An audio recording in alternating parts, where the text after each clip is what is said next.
Today on the Bible Reading Challenge podcast, we are going to give an overview of the book of Revelation, and that's Revelation, not Revelations. There's just one. My name is Aaron Ventura, and I have two guests joining me today. Zach Wilke is a third-year Greyfriar, which is our pastoral training program here in Moscow. He did his undergrad at Bethlehem College and Seminary in Minneapolis. Shout out to Joe Rigney. And you're also doing a master's at New St. Andrews College right now, is that correct? Yeah, finishing up. And tell us about how your thesis is coming along. Oh boy. Is it coming along? It's about to start. Okay.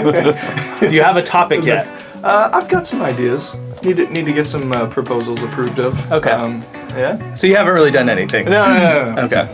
And we also have Pastor Doug Wilson. He's the pastor of Christ Church, author of a lot of books, including a new commentary on the book of Revelation, which is called When the Man Comes Around, published by Canon Press. And Pastor Doug, can you talk about how you went about writing this? You were kind of chipping away at it for a little bit. Yeah, the way I wrote this is I send out a weekly email devotional type of exegetical devotional thing to the church. And so I would take each little section that I treat here and write probably 200 or 300 words and send it as an email to the church. So that was just a weekly chip away. And when I was done, I just assembled them, but put them all end to end, and there's the commentary in the main. And I think didn't you say you were looking at a commentary that had like 4 different views in it as you were kind of working through it? I think it's called Revelation, 4 Views, edited by Steve Gregg. Okay. It was really, really helpful because what he does is he takes the 4 main interpretive views of the book of Revelation, which we'll get into in a minute, and he just quotes representative quotes in 4 columns. Okay. So he'll have the section to be commented on, and there's 4 columns of different interpretations. Okay. And then you get to pick your own adventure kind of thing. Well, yeah, you can say this is what my guy thinks, but here's what everybody else is saying. Yeah. And I really found it helpful because it was quite striking that I was edified and incorporated into this book some of the insights that were offered by men who belonged to a different school of thought entirely, because everybody's looking at the same text. When you back out to a certain level, the disagreements start. Yeah. But when you get into the text tightly, the different representatives all had valuable things to say. Yeah. And so Steve Gregg did a wonderful work with that, Revelation, 4 Views. The 4 schools of thought that are parallel, that are put in these columns throughout that book, are the historicist, which basically thinks that the book of the book of Revelation was a prediction of church history, and down to the present. So it's like you expect to see the book of Revelation as an unrolling carpet. Yeah. And it covers all of the last 2,000 years. And they find Constantine and Martin Luther and people in the text, actually. Yeah, right. Yeah. Mm-hmm. So, and of course, there'd be differences among the historicists. Yeah. But somebody might say, this is Genghis Khan, or this is, and it's easy for some people to say, well, that's just ridiculous. But there are historicist interpretations of certain events that are frankly spooky. Yeah. Right. And that's the advantage of this 4-view commentary thing, is that you get a historicist making his strongest case from his strongest texts. Yeah. So that's the historicist. Then there's the futurist, which most evangelicals today are probably the most familiar with, and that is the idea that the book of Revelation is a prophecy of the end of the world, or the events leading up to the end of the world. So that's obviously, since the world hasn't ended yet, that's still in our future. So that's the futurist view. So the idea is that John on Patmos was given a revelation of events that were to unfold thousands of years in the future. That's the futurist view. The idealist view is the idea that this is a dramatic sky parable. So God is giving us a vivid and apocalyptic description of the battle between good and evil, and it's memorable and stuff. But you'd be foolish to try to link it to any particular historical events. So it's this idealistic sky parable. That's the idealist position. Would you say that the idealist is maybe at their worst is kind of like a symbol without the thing signified? Yeah. No, the advantage it has is that it's not falsifiable, right? Right? Because it's just a story. It's a story. It's a parable. When Jesus tells the parable of the Good Samaritan, you can't say, "Oh yeah, well," you can't argue. It's a story. Yeah. So if you're giving an idealistic description of the battle between good and evil, and good is ultimately triumphant and evil is vicious, well, we all of us knew that already. Anyhow, I don't find idealism that's satisfying, but it is impregnable, and that you can't falsify it. The fourth view is the preterist view, and that's that view is named after a Latin word for the past. So the future has to do with our future. The preterist view says that the book of Revelation was largely fulfilled in the first century. In our past. So when John, there's a little quirk here, because when John was given the revelation, it was in his future, but it was in his very near future, instead of thousands of years. So the futurist view is thousands of years in the future, with reference to John. The preterist view is months and a few years in the future from John's reference, but very much in our past. So we look at the events 2,000 years ago and say, oh, this part of Revelation was fulfilled in Nero, or this part of Revelation was fulfilled here and there. So those are the four basic views, and the view that I argue for in this commentary, When the Man Comes Around, is the preterist view. You might call it a modified preterist view, where I take the entire book of Revelation in a preterist way, talking about events within the first century prior to 70 A.D., culminating in the destruction of Jerusalem in 70 A.D.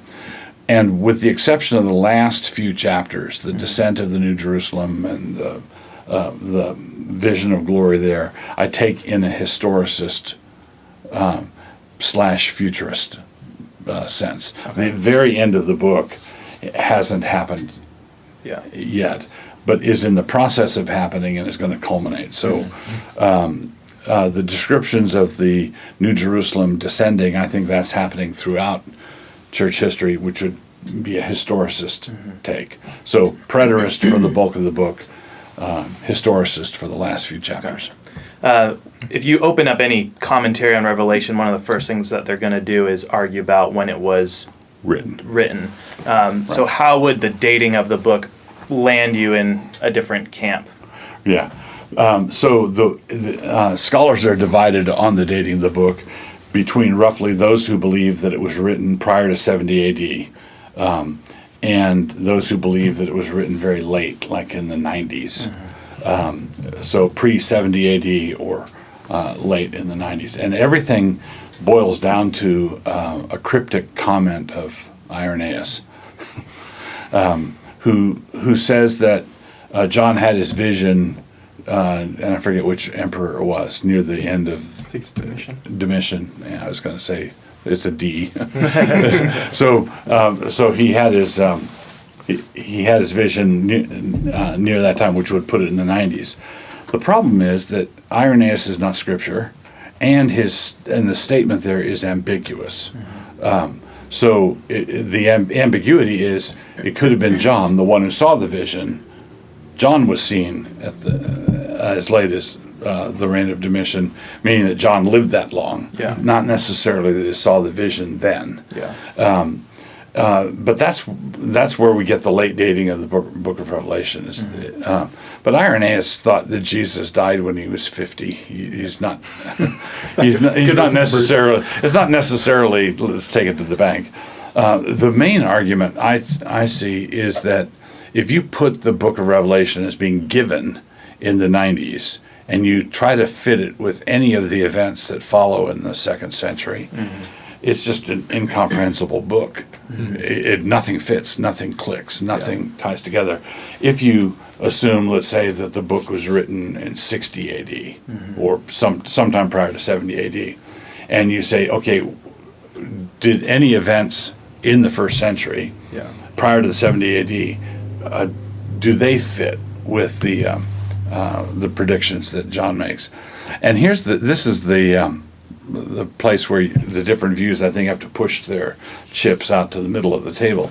And the idealist never has to push any chips because it's not falsifiable.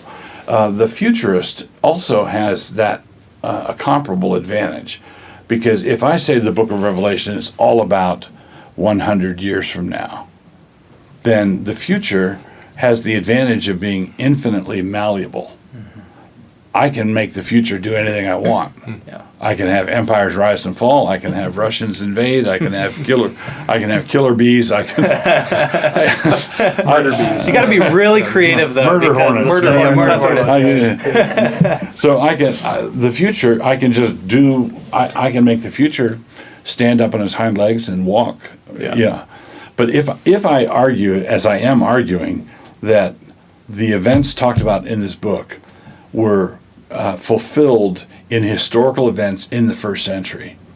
Well, the 1st century happened the way it did, and I can't whistle up some convenient answer. I've got to mesh my interpretation of the book with the history that we actually know.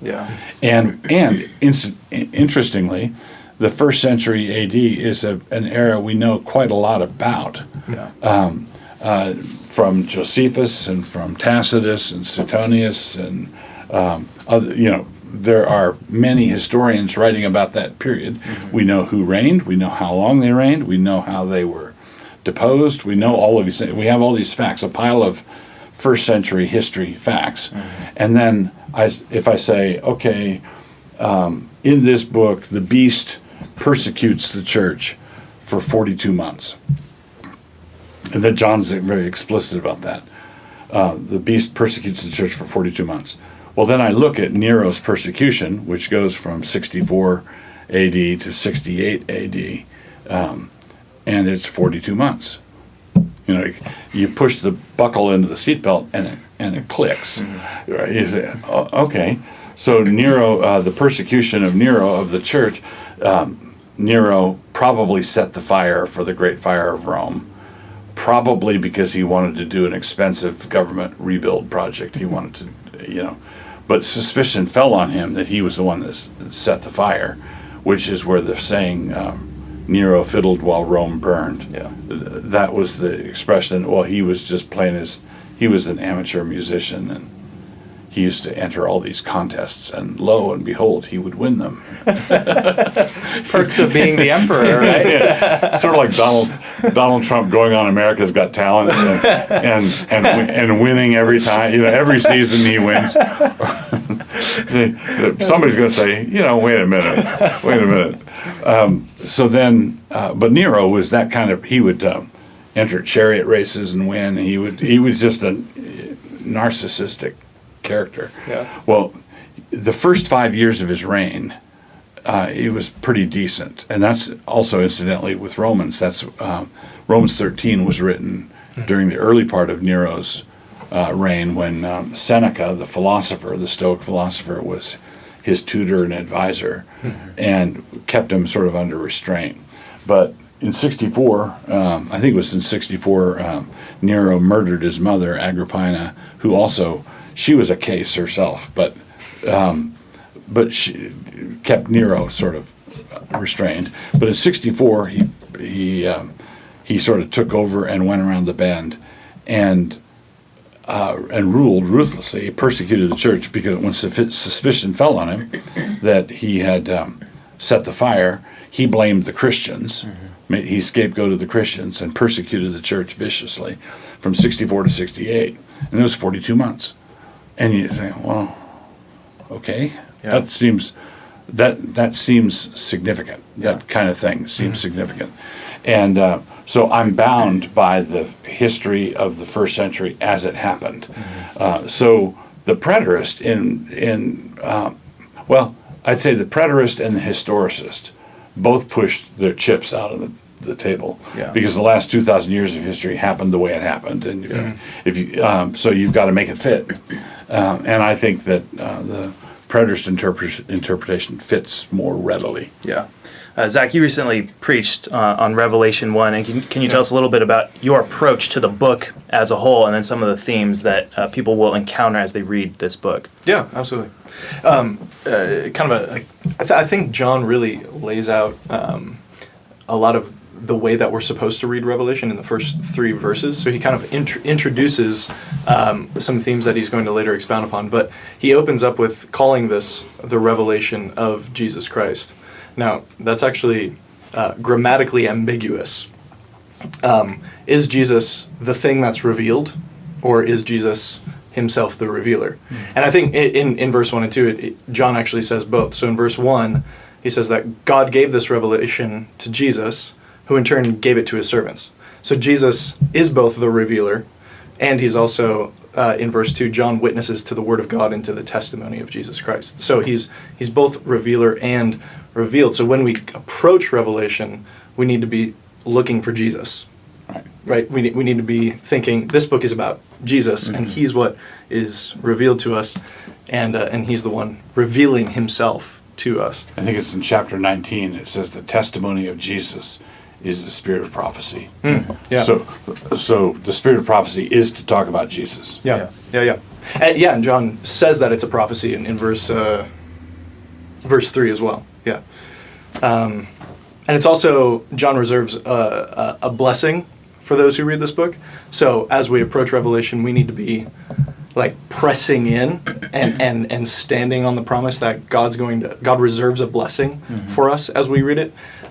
Even in the midst of all of the difficult imagery, symbolism, hard to understand stuff, we need to be kind of standing on that reality. That even though it's difficult, we need to really press in. A few other things I'll just say here too. Revelation is also the last book of the Bible, and we need to read it as such, which means it's the finale, if you will. And John, Revelation has the most quotes, allusions, references to the Old Testament, more than any other New Testament book. Far and away. A conservative number of references is around 500. A conservative amount. Yeah, so it's like every verse there's references, allusions, callbacks. Exactly. It's the whole Bible in 22 chapters. Exactly. Right? So as we come to those difficult images, the difficult symbols, we need to not be thinking, like, what does the Daily News have to say about this? Right. Which is nothing good. Like Pastor Will's going to say. Like, we need to be thinking, like, John is thoroughly... Revelation is a thoroughly Hebraic book. Like, John is saturated in his Old Testament. So we need to be thinking, what does the rest of the Bible have to say about these images or these events? Yeah.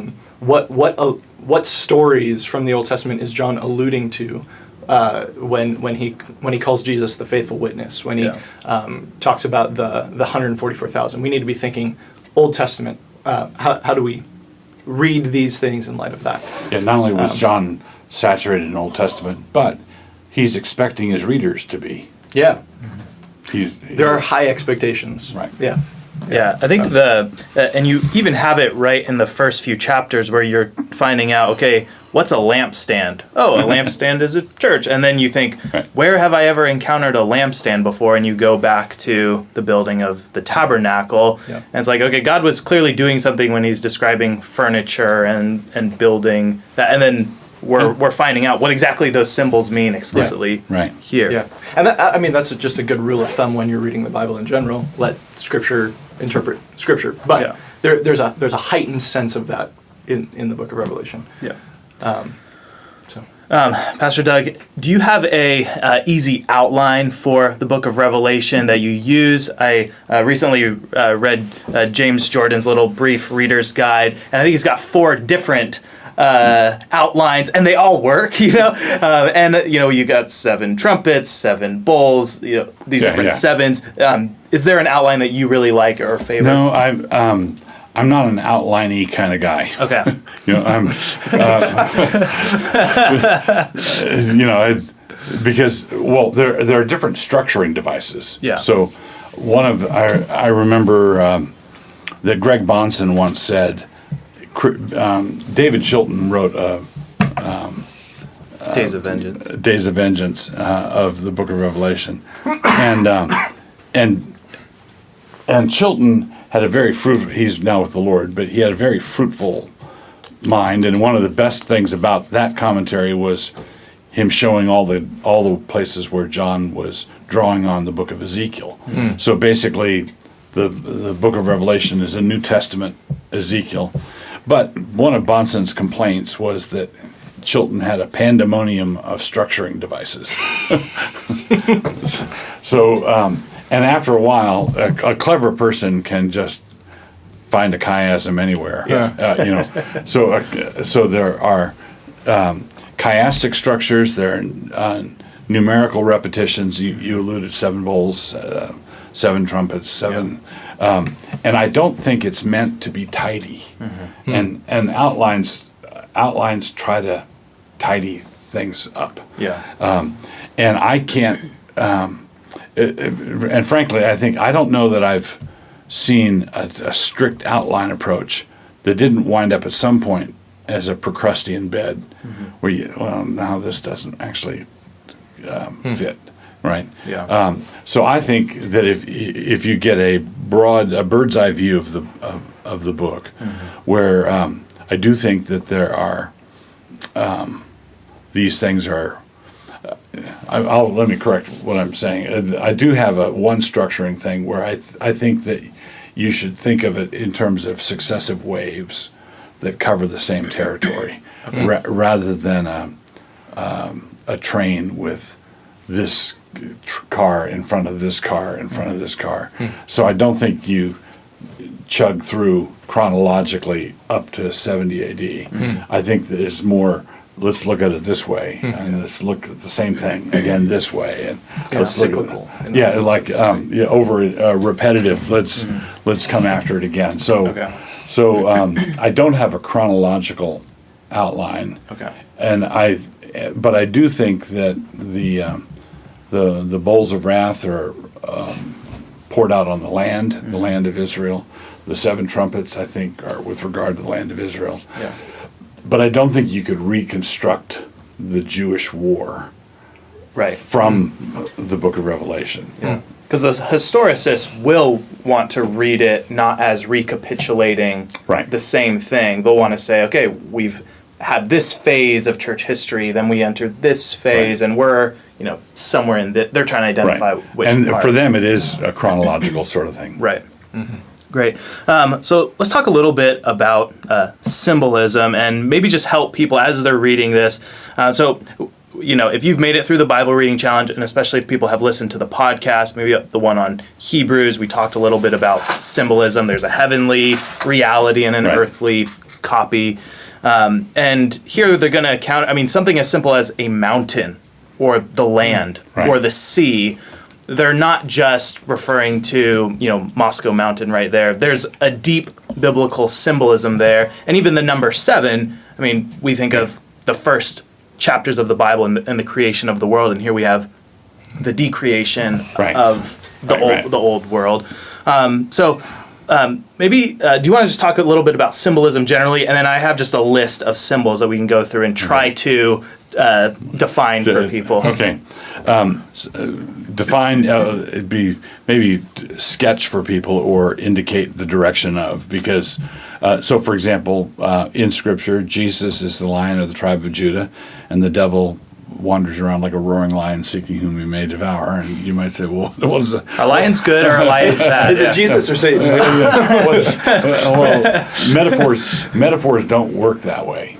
So metaphors are not like it's not like you're defining a triangle with an object, three-sided object. A metaphor can be taken this way in one place and another way in another place. But that said, for example, in the book of Revelation, you have very much an echo or repeating of what is the case throughout the Old Testament, where the ocean or the sea represents Gentile nations. So when the sea is in tumult, it's the nations raging, the tumult.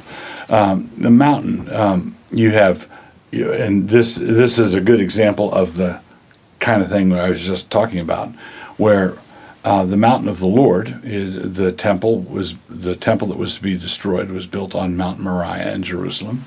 Jerusalem was a mountainous city. The temple was on this mountain. And when Jesus says, if you have the faith the size of a mustard seed, you will say to this mountain. Right. It's not just a specific one. This mountain be cast into the not sea. This big problem in your life, mountain. No, not your irate boss. So you have this mountain on which the temple is sitting. This mountain is going to be thrown into the sea as a judgment, and of course, if the sea is the Gentile nations, and this mountain, the temple of God, is thrown into the sea, you a picture of being overwhelmed by the Roman armies. So there's that, but also throughout the Old Testament, when Israel went astray, they would worship idols in high places, or they would worship the true God on a mountain that was not appointed. Right? It was like Gibeon or something like that. So you've got mountains are places of worship, the place where you would expect an intersection between heaven and earth. It's a ladder to heaven. It's a ladder to heaven. Jesus on the Mount of Transfiguration goes up on the mountain. That sort of thing is routine and expected. But wickedness can occur on high mountains, and faithfulness can occur on high mountains, and high mountains can be brought under judgment. So and the whole book of Revelation is about the intersection of heaven and earth, and the judgment of earth according to the standards of heaven. So the voice comes from the temple in heaven. In fact, you could describe the whole book of Revelation in these terms, where it's two layers, two strata. There's worship in heaven, and there's destruction on earth. So the worship of God in the heavenly places by the 24 elders and by the living beasts and all of these entities in heaven, as they worship Him on earth, His will is being accomplished on earth.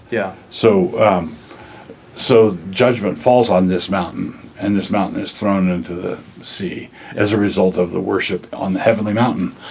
Right? It does say a lot about when we go to church on Sunday, we don't think about cherubim and a heavenly host and God raining down judgment on His enemies. We just think, I'm in church. I'm in church. Maybe I like that song. Maybe I didn't. But Revelation, it kind of like peels back the sky and lets you see into a little sample of here's what happened once upon a time when God wrought judgment, and that might not exactly be happening right now, but something like that, that we sit with Christ, we're seated with Him and reigning with Him. And that actually, you touched on an important point there. The Greek word for revelation is apocalypse. And apocalypse is literally unveiling. So you should have the sensation of, down here on earth, I'm sitting out here with all these people in the theater. And then the curtain opens, and I see on stage all the things that are driving the events here. It's a revelation in that sense.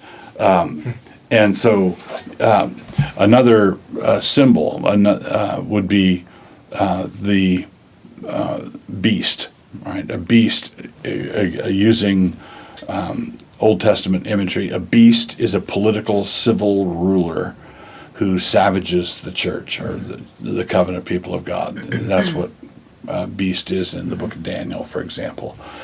So the beast in Revelation would be the same. Throughout the Old Testament, unfaithful Israel is described as a harlot, a whore or a harlot. And so this woman rides the beast. So you've got Rome, the beast, and you've got the harlot, unfaithful Jerusalem, riding the beast. And the instances of Israel's harlotry being described that way are too numerous to you just have to generally indicate, that comes up in the Old Testament all the time. Yeah. And then the grand theme is basically what you're dealing with is the divorce of the harlot. The harlot is being divorced, put away, and executed, and is being replaced by the virgin bride, the New Jerusalem. Yeah. So the New Jerusalem is the Christian church, and this is one of the places where our hymns lead us astray, because we think of pearly gates and we think heaven. Well, the pearly gates are a descriptor of the New Jerusalem. Come, I will show you the bride, the wife of the Lamb. And he took me to a high mountain. There it is again. Yeah. Took me to a high mountain and showed me the New Jerusalem coming down out of heaven. Well, there's the bride, the wife of the Lamb. Yeah. Well, does Christ have a bride? Well, yes, the Christian church. The New Jerusalem is a perfect cube. 1,200 stadia, that's their unit. We get the word stadium from it. So 1,200 stadia, which is about 1,500 miles. 1,500 miles across, 1,500 miles deep, 1,500 miles high as a perfect cube. If it were to land on the United States, it would cover from the Mississippi to the Atlantic coast, and it would be knocking satellites out of the sky. Yeah. Take that, literalists. So you would have a problem. But what else is a perfect cube in the Bible? Well, the Holy of Holies. If you look at the temple, the Holy of Holies is a perfect cube, where the Ark of the Covenant was. And so when you point at this perfect cube, and you say, there's the bride, the wife of the Lamb, and Paul says in Corinthians, you are the temple of the Holy Spirit, using the word that is descriptive of that Holy of Holies. Yeah. It's the golden streets and the pearly gates and all of that is a description of the church and her glory. Now, it's not a description of heaven. Yeah. You talked about mountains so far. We talked a little bit about land and sea. So sea's the Gentiles, land or the earth is Israel. And tell me if you take a different view, because probably between the three of us, there's like 4 to 5 different views. Minimum. Depending on the day, 6. We're good Presbyterians here. What is a star? Doug, I'll start with you, and then if you want to correct him, go ahead. Well, stars are angels, and angels. So part of this, angels / preachers. What on earth do you mean? Well, the heavenly host is. When people say, "I don't think I've ever seen an angel," well, have you looked at a night sky? So the angels that announced the birth of the Lord to the shepherds receded back into their places in the sky. It was a star that led the Magi to the right house in Bethlehem. So stars are not simply, Lewis would say, even in your world, that's not what a star is. That's only what a star is made of. Yeah. So flaming ball of gas. Flaming ball of gas. So stars are angels, but angels are messengers. Okay, and at the very beginning of the book, to the angel of the church of Pergamos, write. To the angel of the church of Ephesus, write. And I take that as a reference to the pastor of the church, which means that I would say the stars are angels / messengers / preachers / the church they represent. That makes sense. So there's layers going on. There's layers going on. Yeah. So when the Lord holds the stars in his right hand, it's not like he's holding the pastors and not the church. Right. It's all taken together. Yeah. We have to be comfortable, and I think this is all throughout Scripture.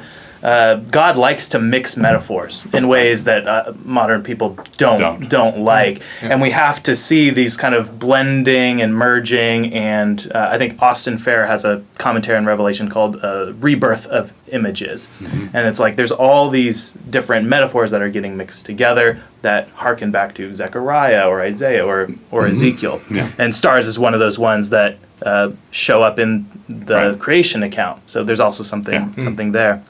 We talked about lampstands. Lampstands are churches. What about incense? What's incense? Incense would be, that's one that's identified in the book as the prayers of the saints. And you have to remember that in the Old Testament, incense, when you went to the temple, and there's this is another fun thing. One of the things that we've been worshiping under the new covenant for so long that we've forgotten certain aspects of the old covenant, mm-hmm. Or neglect to think about them. The temple was a slaughterhouse, and smelled like one. Right? Yeah. Right? You're taking thousands of animals. So on some of the dedication ceremonies where Solomon slaughtered thousands of animals, or on any given festival, like the Passover, when Jews from all over the Mediterranean converged on Jerusalem, all of them to sacrifice a sheep in the temple. Well, the temple's a slaughterhouse, and it would smell like a slaughterhouse. It was not a place of special music, for example, although the temple did have an organ. That's another story. But so incense, one of the purposes of incense is to cover up the smell. And a thick, weighty incense is going to overpower or sanctify or glorify what's going on. Yeah. And one of the things that we see, the Tabernacle of David is the tabernacle when David brings the Ark of the Covenant back before the temple is built. He houses the Ark of the Covenant in the Tabernacle of David, which James at the Jerusalem Council, quoting Amos, identifies with the Christian church. So the Tabernacle of David is identified with the church and the Ark is. The thing is consecrated with animal sacrifice, but it's not a place of animal sacrifice. Yeah. It's music. It's the sacrifice of praise. And one of the best exegetical books I've ever read was Peter Leithart's From Silence to Song, where he talks about the Tabernacle of David and what it means. Well, then when Solomon builds the temple, the Tabernacle of David is sort of incorporated into the temple, but some things go with it, like the music or the name. So the Tabernacle of David was built on Mount Zion. The temple was on Mount Moriah. Well, we, down to this present day, have taken the name, we're marching to Zion, we're going to Zion. It's Zion National Park, not Moriah National Park. So Zion is associated with the city of God. Yeah. So the music, the sacrifice of praise, the music, the spiritual worship, the prayers are identified in the book of Revelation as incense. The incense, which are the prayers of the saints, ascend up to God. And so the incense accompanies the blood of Christ. So the incense of our prayer and praise accompanies the blood of Christ. In the Old Covenant, it was the blood of bulls and goats and physical incense. Yeah. Let's get into some of the middle chapters here, which I find to be some of the more difficult ones, especially if you're reading this for the first time. It's like, when did a third of the earth, and of the sea? So you need these symbols to help you interpret it. Who are the 144,000 that are referenced in Revelation 7, and then they come up later again? Yeah. So one of the things to take when you're dealing with the book of Revelation, which is a book of intricate symbolism, and you look at a number like 144,000, which is 1,000 times 12 times 12. So 12 times 12 times 1,000. And you look at is there any significance to the number 12? Yeah, 12 tribes, 12 apostles. That's clearly 12 times 12 times 1,000. And then there's 12,000 from every tribe. I think that in chapter 7, John hears the number being read. 12,000. The number's a nice tidy number. In the real census, the tribe of Benjamin would be teeny, and the tribe of Ephraim would be big, and but each one has 12,000. So I think it's clearly it's a symbolic number. It's a symbolic number. We're not Mormons and think that only. Is it the Mormons that think like only 100? J-dubs, yeah. So what John says, he hears the number being read out, and then having heard the number, he says, and then I turned and I looked, and I saw a multitude that no one could number. So I think the 144,000 is a number of fullness or completion. You could take it as 12 Old Testament tribes times 12 New Testament apostles times 1,000, the number of completion, and you've got 144,000. And then you turn and look and see a multitude that nobody could number. So I take I take 144,000 as being symbolic of the elect. Okay. The number of those who will be finally saved at the end when everyone is gathered in. So you take the 144,000 and then the great multitude as the same thing. Yeah. Okay. Because I take them as two different ones. Yeah. Do you have a view on that? Yeah. Or multiple views on that? Yeah, that's my. We're all saying the same thing. Yeah, we're all, I would take very similar to what Pastor Wilson just said. Like it's a symbolic. I would kind of take it as a completion fulfillment of Israel, in a sense. So you have and then the multitude as what I take as Gentiles, and they're a singular people coming together. I think so. So Exodus 12, you have the people of Israel journeyed from Ramses to Succoth, about 600,000 men on foot, besides women and children, and a mixed multitude also went up with them. So you have this idea of an accounted for number of Israelites, and a multitude going with them. So I take this as Egyptians that got the message. Yeah. Egyptians that converted. Like, come out of here. So it seems to me that John is talking about kind of a new Exodus people, right? They've been in the wilderness for 40 years. God has been kind of filtering out the unfaithful Israel for 40 years from Jesus' ascension up until 70 AD, and now they're about to enter into the new promised land. Right? There's going to be this cataclysmic event of the destruction of the temple, and then they're going to enter into the new promised land, the world, right? To go and conquer the world. So I kind of see, and maybe you can push back on this, but that's a reasonable take, and it's the sort of thing where I heard, and then I went and I turned and looked at what I was hearing about. Right. Which happens multiple times. So, which happens, or you could say, I heard the number, and that was the number of the completed Israel, the faithful remnant. That's the number of the faithful remnant. And look, here are all these others who are coming as well. Yeah. So that's one of the things in this book that's a challenge, where grammatically it could be any of these views on the grammatical level, and then we have to do the sorting to see what harmonizes the best. Okay, let's talk about seals. So there's 7 seals, and then 7 trumpets, and then 7 bowls. And what is happening when the seals are being unstuck? Judgments are falling. So this seal is broken, and so in that culture, when you had a seal on a scroll, you didn't know what was in the scroll. When you broke the seal, you could unroll the scroll and read what it was going to do, read what it was about. So when the seal is broken on these things, it's time for another judgment to be revealed. Yeah. So in Revelation, you have a book within a book. There's multiple books in this book, and that's part of the thing to follow. So I'd encourage people.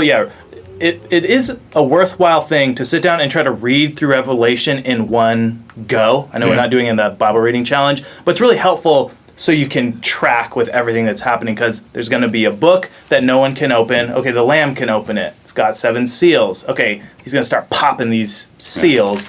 And then he's going to go 7 seals, then 7 trumpets, and then the 7 bowls. Did you want to add something to that? So the seals, bowls, and trumpets really function as like kind of Russian nesting dolls too. So you have like the trumpets coming out of the bowls, the trumpets coming out of the seals, as they're being opened up. So it's not. And this kind of goes back to what Pastor Wilson mentioned before too. It's not the train chugging along through, history chronologically. Yeah. It's the recurring themes, and they're opening up from within each other. And the seals and the trumpets and the bowls are all judgments, but that doesn't mean 21 successive judgments. Yeah. Right. It all in a row. Yeah. I think it's more like the Russian doll thing, or one wave on the beach comes in, and then a moment later another wave comes and occupies the same space. Yeah. So you've got all kinds of. I don't think you could reconstruct what happened to them as 21 discrete events, and then from January to March was the third of the 21. Yeah. Okay. I don't think. I think we also have to ask the question: why a scroll? Like, why is it a scroll that's being unveiled? And this kind of we alluded to it earlier, but Revelation as a whole can really be thought of as kind of a covenant lawsuit against God's people. So he's divorcing Israel, like Pastor Wilson said, and marrying the new Christian church. So God is actually bringing against Israel all of the covenant curses that he promised in Deuteronomy. Right? He's actually exercising that judgment. And so the scroll, I kind of take to be God's plan of judgment, but it's also kind of a divorce document. So God even says in, I think it's Deuteronomy. In Deuteronomy, you have, if a man puts a woman away, he has to give her a bill of divorcement. Yeah, and that's what these are. Yeah, yep. And I think it's either Malachi or Micah. I get those two mixed up. God actually says he's going to give that certificate to Israel. He prophesies that he's actually going to give it to them. Yeah. And so I take this as that fulfilling that. Yeah. Yeah. That's really cool. Okay, we're going to talk about 666. Okay. So is this the COVID microchip that the vaccine that we're getting prepped for? This is all about what they're doing to you at Safeway. Elon Musk. Yeah. Okay, Doug, I'll give it to you first. I think we probably have different views on this. So go ahead. What is your interpretation of 666? Okay. It's the number. Well, first, I think there's one obvious thing, and that is throughout the book, 7 is a number of completion, fulfillment, perfection. Even if it's a judgment, it's a perfect judgment. 7 stars, 7 lampstands, 7 churches, 7 bowls. It's a completion. And well, 6 is just shy of that, right? Yeah. So, and 777 would be a triune perfection. Okay, 666 is a botched attempt to be as God. Right. So you have it's a counterfeit. It's a counterfeit. Yeah. Right. So I think there's that level of the symbolism. In the first century, we have in English a system where we write our words with Roman letters, and our numerals are Arabic. So we do math with Arabic numerals, and we write letters with Roman letters. In Hebrew and in Greek and in Latin, it wasn't like that. They used their letters. Their letters did double duty. So the letter D, if English worked that way, the letter D being the 4th letter in, would also be the number 4. Yeah. Okay. So to find out the numerical value of Doug, you would come up with 4 numbers and add them up, and that would be the number. That'd be the number of Doug. Yeah. So they found graffiti, for example, at Pompeii that says, "I love her whose number is." Well, it wasn't her phone number. It was her number was. Okay, I scrawled this on a bathroom stall. Yeah. And I'm expecting someone who's got the kind of mind now that comes up with bizarre memes for Facebook. Yeah. There's Doing the Lord's work. Doing the Lord's work. So, yeah, someone figured out that Britney Spears, if you rearrange the letters, it spells Presbyterians. and I look at that, I think, and then I checked it, and sure enough, it does. Checks out. It checks out. But then I ask, what kind of mind sees that opportunity? It must have been a slow, rainy Someone afternoon. steeped in scripture? No, or steeped in, but there's a certain kind of mind that can look and see things like that. Yeah. And so I think that if John was writing in Greek, which he was, and the number added up to 666 in Greek, that would have been too much of a fat softball pitch. Mm-hmm. Virtually half the church would have just seen right away what it was. But he says this calls for wisdom. And so basically, if you take Neron Caesar, which is a form of Nero Caesar that occurred on one of his coins, Neron Caesar, and translated it into Hebrew, put it into Hebrew, and added the numbers up, it adds up to 666. So I take Nero as 666.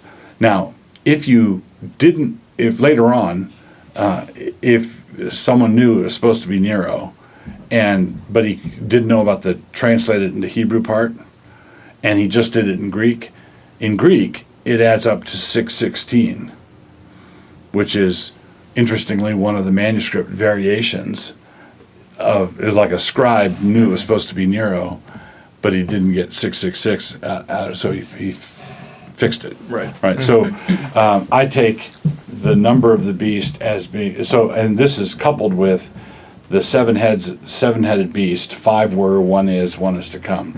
Mm-hmm. I start counting with Julius, even though he was never technically emperor. He was in de facto emperor. So I start with Julius and count 5 were, the 6th was Nero, 1 is, and 1 is to come. So you couple those two things, I see Nero as the main beast bad guy, and his number is 666, and there's a plausible way to get that number out of his name. You do have to ask the question that why would John want to hide Nero's name? Because of the people reading he was in exile on the Isle of Patmos, and the book he was writing was seditious and treasonous.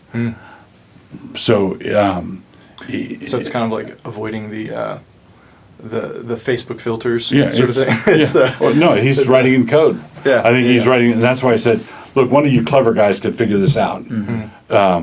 Nudge, nudge, there's something here. But that tells you that whatever it was, John knew what he was talking about. John knew the identity. And he wasn't expecting some clever sophomore at Ephesus to sit up all night figuring it out and come up with Henry Kissinger. Who's Henry? Mom, who's Henry Kissinger? I don't know. Ask the apostle when he gets here. Clearly, it's not 2,000 years in the future. John knows who it is. And John expects the clever ones among those he's writing to be able to figure out who it is. Do you have a different view, or do you take the Nero Caesar view? So this is one of those feet firmly planted in midair sort of moment. Like I think that's really compelling. I'm also trying to figure out. So 666 isn't the first time, or Revelation isn't the first time that number shows up in the Bible. You also have in 1 Kings, Solomon takes unto himself 666 talents of gold, which is a direct rebellion of God's stipulations for a king in Deuteronomy. He's not to collect gold, girls, or glory for himself. The 3 G's. So one way of thinking about this is like it's a thoroughly Jewish number. And it says it is his number is the number of a man. And if we're taking man referring to the Hebrew, it would say it's a Hebrew number. So it seems like John might be talking about some kind of Jewish ruler, rather than a Roman ruler. And I could see how you could maybe say, well, he's talking about a ruler in general, and that would place Nero as a good option.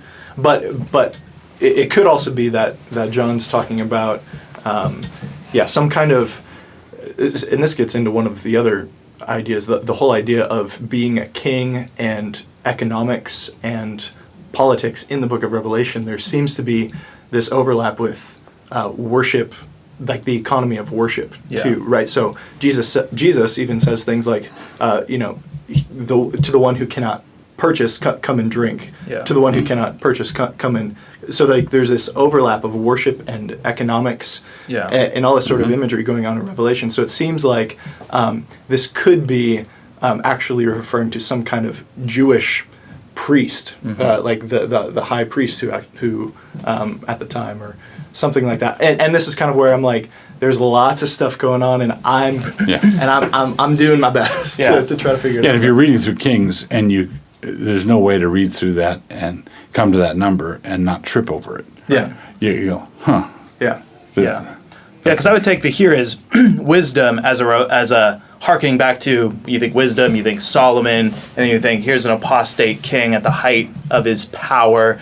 And so I think anytime I encounter a symbol, the first thing I want to do is say, okay, has this shown up before? And then I'll go to my Josephus or something, because I used to hold the Nero Caesar view, and I think there's something to, I think you gave the best case for it. Right. But then I also want to say, well, I think John is doing something. Also, it shows up in, I think, Ezra and Nehemiah in the, when it's giving the, Adonikim. It's the Jews that returned from exile, and Adonikim literally means the Lord who rises up. And you have right here beasts that are rising up. And so I think he's doing something with the symbols there, and then you could maybe draw different connections to who exactly it is. But I'd want to exhaust the biblical symbol of 666 before I go there. There's one more thing, and I think this one's getting out on the skinny branches, but why stop now? Why stop now? Here we are. So Nebuchadnezzar's statue in Daniel is 6 feet by 60, or not 6 feet, 6 cubits by 60 cubits. Yeah. And so then those are the only two measurements, kind of, I think, inferring that the base is actually a cube. So you have the 6 cubits by 6 cubits, and then it's 60 cubits tall. Yeah. So it could be also, so skinny branches. Yeah. But it seems like this one who is represented by 666 is also an idolatrous ruler of some kind, which would obviously go with the Nero thing too. So whether it's Jewish, whether it's Roman, Babylonian, like right. Yeah. And the one other additional complication, like we need it, is many people would be surprised to find out the word Antichrist is not in the book of Revelation at all. A beast is a persecuting civil ruler. But persecuting civil rulers generally have religious aspirations. Like Nebuchadnezzar was a beast, but also wanted worship. Yeah, those are always tied together, it seems. Yeah. So a beast would be in modern terms, a beast would be like someone like Stalin. An Antichrist would be a liberal Methodist bishop who denies the incarnation. Yeah. That's an Antichrist. So a priest, like an apostate priest, let's say someone from the line of Herod, or let's say an apostate priest in the rebellion running up to the revolt against Rome. Those would be candidates for investigation of what you're talking about. Yeah. The Nebuchadnezzar one fits more with Nero. Yeah. Because Nero had a huge statue made of himself also, just like Nebuchadnezzar. I think it was 90 feet tall or something. Yeah. Big guy. Okay, two more symbols. So who is Babylon? Because this is one of the places that expositors will divide, even I think amongst preterists sometimes. Yeah. Yeah. So who do you take? The candidates are Rome or Jerusalem. Yeah. Right. And I believe that it's Jerusalem. So. And would you? I'd say Jerusalem. Okay. And I take that same view. So look at that. So it's the right one. Yeah. This is one of the moments where some preterists take the later date of Revelation to be in the 90s. I think Bonson actually did. and he takes Babylon as Rome. Okay. So even as a preterist, he's disagreeing about what exactly is going on. Yeah.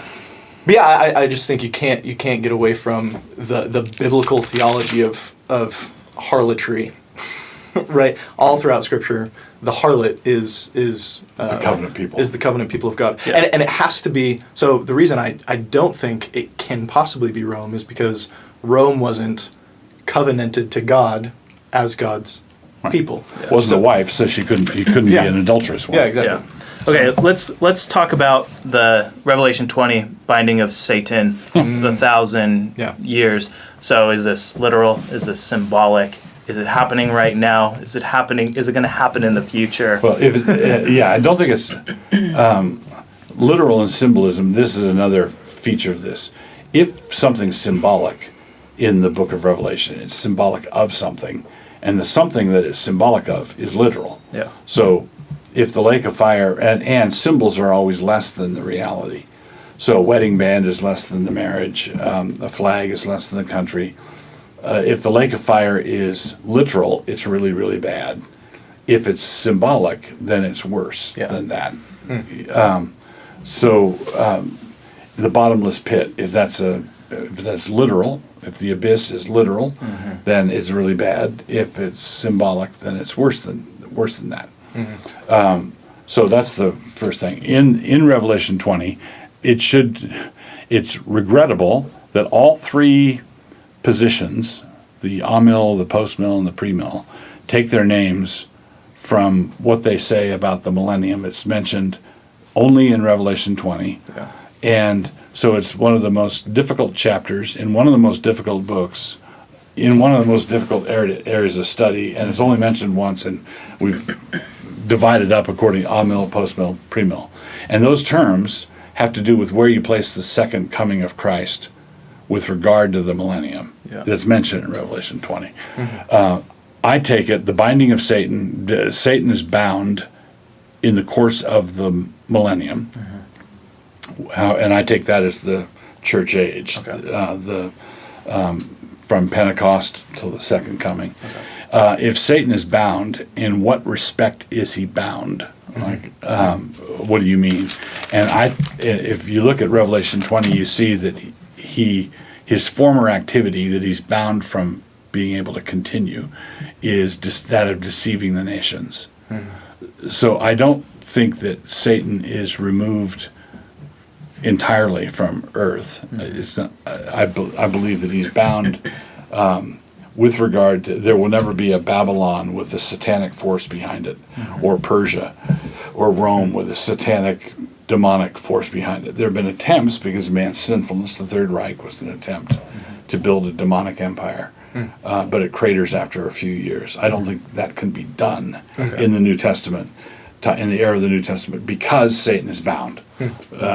So what he's bound to matters. What he's bound to what he's bound to prevent matters. Yeah. Right. So it's not a total inactivity or inability to. So Jesus, and it's really striking that Jesus says that you can't pillage the strong man's house unless you bind him. Right. So Satan is the strong man. Jesus talks about his activity as binding the strong man. And then he can take all his stuff. He strips in Luke. He strips him of his panoply or his armor. So I take Satan as bound in that respect, not Satan as bound as being a nullity or non-existent. Or I think there's still demonic activity, satanic activity. But part of this too comes in Matthew 4. Satan tempts Jesus with the nations of the earth, right? So which means that Satan, at a time, had them. He possessed them and was able to offer them to Jesus. Yeah. Right. And then so he possesses them, but then Jesus and Jesus calls Satan the ruler of this world too in John. But then Jesus at his ascension, as he's going up, he says, "All authority in heaven and on earth has been given to me." So he's removed them from Satan's possession. He's And that's what I think the binding is talking about. Yeah. Okay. Cool. Final exhortation for people as they're reading this book. It closes with two, beautiful chapters of what, the church coming down, every tear wiped away. So how can we read this book faithfully, wrestling with it, but also not miss the forest for the trees? One of those. So I always get that mixed up. Yeah, so I would encourage people to, if they want to read with the promised blessing in mind, to simply sit loose in the saddle and read without trying to do things to the book. Let the book do things to you. Yeah. Just say, I don't want to figure it out. Yeah. If you read through it the first time with a pencil and a pad, you're just going to make a hash of it. Yeah. So I would just read it and then read it again and let the book become acquainted with its cadences and its style and its way of expression. Yeah. And I think you will receive the blessing. Yeah. Pastor Wilson, as I've heard you say before, it is a revelation. It's meant to reveal something to us, not to cover things up. Right. Right. So as we read, don't get bogged down in the weeds, and let it wash over you. And like we said at the very beginning, Jesus is revealing himself. Right. Like as you read, the risen and ascended Jesus is the one speaking to you. Yeah. He is the one washing over you with the water of the word. So, a couple of quotes from the front of the book. I quote Chesterton and Ambrose Bierce. Chesterton says in Orthodoxy, and though St. John saw many strange monsters in his vision, he saw no creature so wild as one of his own commentators. So that's one thing to keep in mind. And then Ambrose Bierce in the Devil's Dictionary said, Revelation, a famous book in which St. John the Divine concealed all that he knew. The revealing is done by the commentators who know nothing. But we take issue with that first part. St. John was a thundering genius, I think, but he's concealing nothing. He's talking to us, but we have to let him talk to us the way he would talk to us. Right. And I think that means relax, let it go, don't try to over-engineer it. Just read it and reread it. Let it have its work on you. Yeah. Mm-hmm. Well, if you've been on the Same Page summer reading train, I think the train is the controlling metaphor for this summer season. Well done. You've made it to the end. And we'll have a new season of Bible reading where we'll get to do hopefully some of these same things, but with the Old Testament. So until then, keep on reading.